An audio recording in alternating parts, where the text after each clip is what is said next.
છોટાઉદેપુરમાંથી એક બાદ એક એવી ઘટનાઓ સામે આવી રહી છે કે જે ક્યાંક સરકારના વિકાસની સામે સવાલ ઊભા કરતી હોય। આપણે છેલ્લા ઘણા સમયથી જોતા આવ્યા છે કે આદિવાસી વિસ્તારમાં આજે પણ લોકોને પાયાની સુવિધા નથી મળતી, ક્યાંક રોડ રસ્તા નથી, ક્યાંક પીવાનું પાણી નથી, તો ક્યાંક લોકોને વીજળી નથી મળતી। અને હવે આવો જ વધુ એક બનાવ સામે આવ્યો છે છોટાઉદેપુરના નસવાડીના એક ગામમાંથી।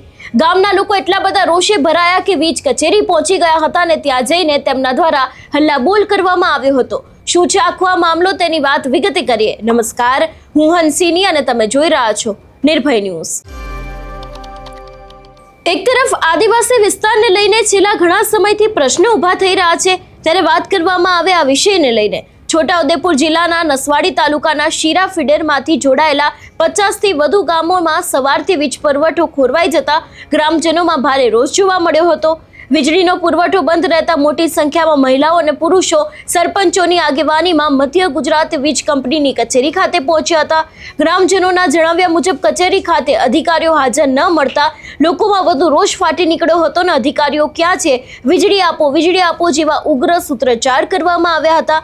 ગ્રામજનોનો આક્ષેપ છે કે સવારથી વીજ પુરવઠો બંધ હોવાથી પાણીની વ્યવસ્થા પણ ખોરવાઈ ગઈ છે। બીજી તરફ આસપાસના ગામોમાં દીપડો ફરતો હોવાને કારણે રાત્રિના સમયે વીજળી વિના લોકોમાં ભયનો માહોલ જોવા મળી રહ્યો છે।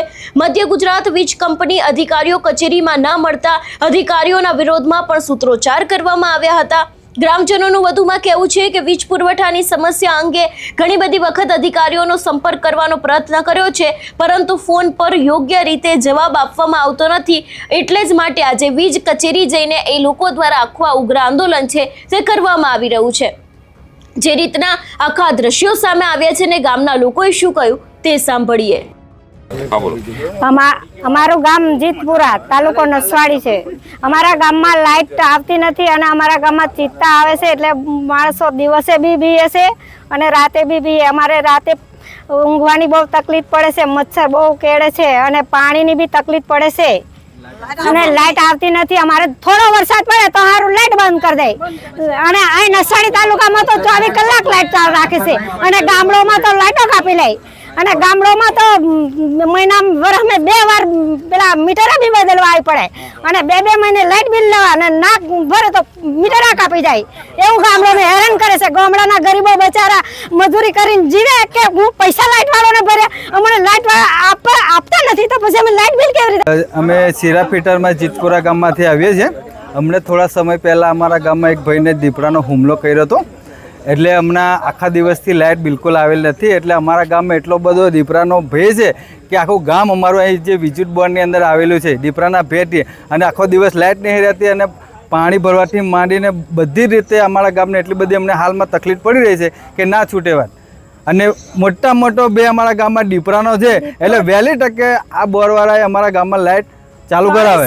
હાલમાં તો શીરા ફીતરમાં જેટલા બી ગામડા કનેક્ટિવિટી છે એ બધા જ હાલ પૂરતા બધા બંધ છે। ત્યાંથી આવ્યા છે, અમે સૂત્રકાર કર્યા છે અને અમને જો લાઇટ નહીં મળે તો અમે અહીંયા બધા બેસી રહીશું, બરાબર।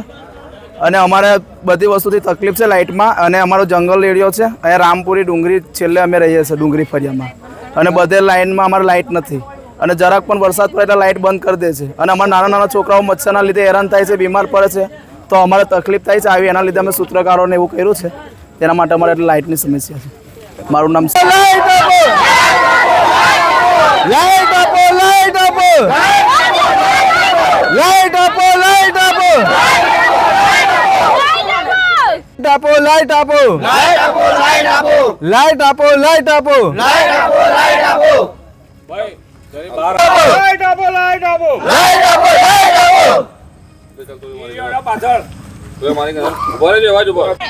એક દિવસ લાઈટ વગર અમારા ઘેર ઊંઘવા ખબર પડે।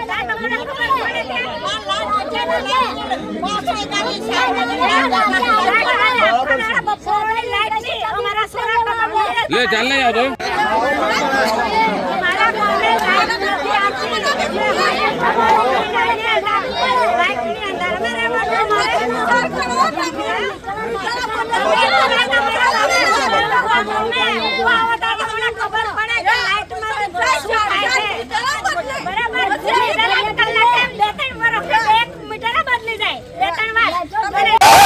રામજી સિયલ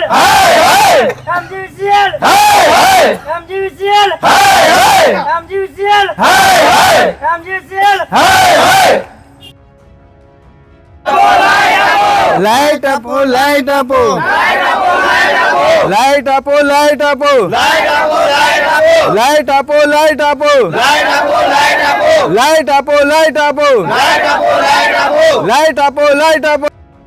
હવે એક તરફ સવાલો ઘણા બધા ઊભા થઈ રહ્યા છે કે વિસ્તારના જે સ્થાનિક નેતાઓ છે એ લોકો શું કરી રહ્યા છે, કારણ કે એક બાજુ જે લોકો છે એ લોકોમાં પણ ડરનો માહોલ છે કે ઘણી બધી વખત જે વન્ય પ્રાણીઓ હોય છે એ લોકો પણ ત્યાં આવતા હોય છે અને ગામની અંદર લાઇટ ન હોવાને કારણે, વીજળી ન હોવાને કારણે પણ ગામના લોકોને એક ભય સતાવતો હોય છે કે કદાચ કોઈ વન્ય પ્રાણી આવ્યું તો શું થશે.